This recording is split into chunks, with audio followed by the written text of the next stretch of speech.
Tonight, Illinois voters could usher in a new generation and reshape their state's political leadership. 5 of the state's 17 House seats are vacant and up for grabs, the most vacancies Illinois has had in nearly 80 years.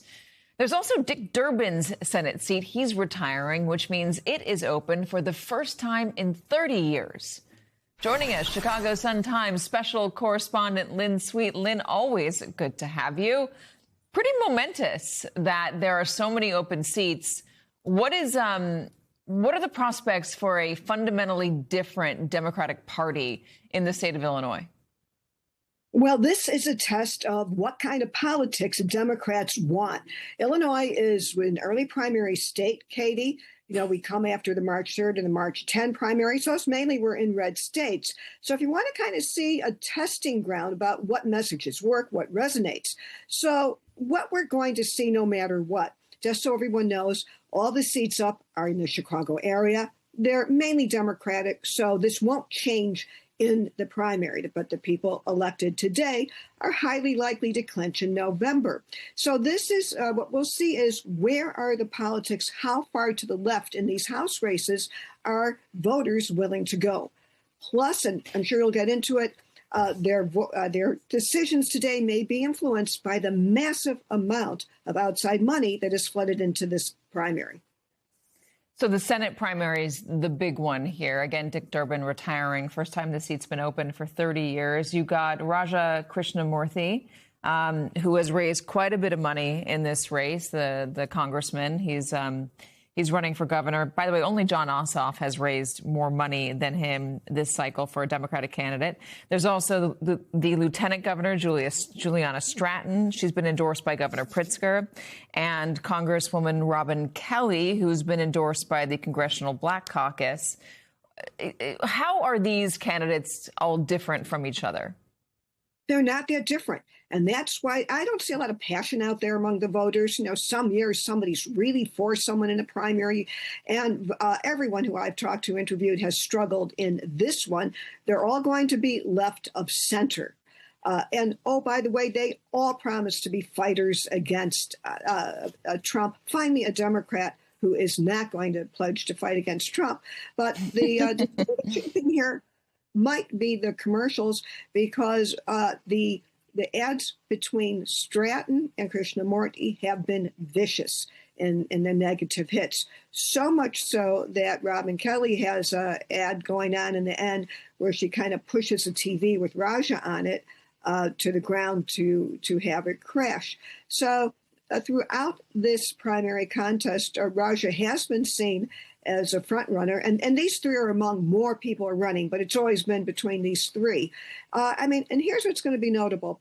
In the history of Illinois, we've had a bunch of firsts. So we either will have the first Indian American senator. Raja was born in India and came here as a young man, or we will have once again a African American woman in the Senate, following in the steps of the first African-American woman, Carol Moseley Braun.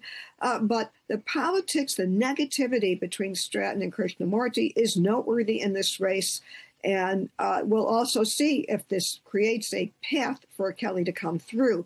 But in terms of principled positions that are different, there's not much to say that their votes would be different in the Senate. There's also a test happening. Except possibly on some Mideast-related issues. Yeah, so that's where I was going to go. And we're seeing this in the House races as well. This is a test very much of the influence of AIPAC. And the Democratic Party has been split over this over the past few years, what position Democrats want to hold on the subject of Israel. And it's one of the ways where the Democratic Party does have some deep, deep fractures. How is that playing out in Illinois in this primary?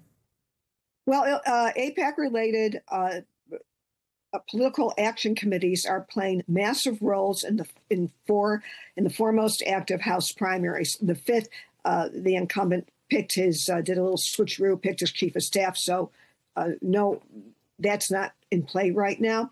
So the AIPAC-related PACs operate under fronts. They never say who they are. They have names like Elect Chicago Woman, Affordable Chicago Now, Chicago Progressive Partnership. And these ads never talk about Israel. They're either very positive or negative. And here is the point I hope people can understand, that AIPAC there are many ways of being pro-Israel, but the issue very specifically here is having to do with aid to Israel. The position that the AIPAC-related money has is they want no strings attached to aid, while the others in the race, there's no one where others in the race who they have attacked are also for aid to Israel, but with some oversight and strings attached. That is the difference. Now, it could backfire, and the tactics, especially in the 9th Congressional District on the north and north suburban part of the city, now represented by Representative Jan Schakowsky. Katie, it's a heavily Jewish community, so maybe you could see this race as a proxy for what AIPAC is trying to do. We'll see if they get the candidate they don't want as a result of trying to influence the race. All right. We're going to keep an eye on it. Lynn, always good to have you. Thank you so much for joining us. Thanks for having me.